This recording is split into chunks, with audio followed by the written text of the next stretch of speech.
Praise the Lord. August 14వ తేదీ 2024. ఈరోజు దేవుడు బలపరచు వాక్యము, యెహోవాను ఆశ్రయించుడి.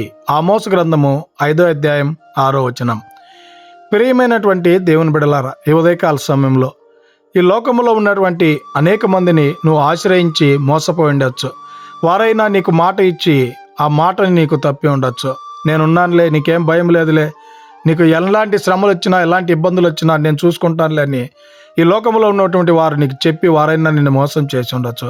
అయితే ఈ ఉదయకాల సమయంలో ఆ యెహోవా దేవుని కనుక నువ్వు ఆశ్రయించినట్లయితే నీకున్నటువంటి కష్టంలో, నీకున్నటువంటి వ్యాధిలో, నీకున్నటువంటి బాధలో, నీకున్నటువంటి ప్రతి సమస్యలో ఆ దేవాది దేవుడు నీకు ఆశ్రయముగా ఉండి వాటన్నిటి నుంచి నిన్ను విడిపించేటువంటి వాడిగా ఉన్నాడు కనుక ఇకనైనా అబ్రహాము ఆశ్రయించినటువంటి రీతిగా, ఇశ్రాయేలు ప్రజలు ఆశ్రయించినటువంటి రీతిగా నువ్వు ఆశ్రయించేటువంటి వాడిగా ఉండాలని కోరుకుంటూ ఈ దిన వాక్యం ద్వారా దేవుడు బలపరిచి దీవించును గాక.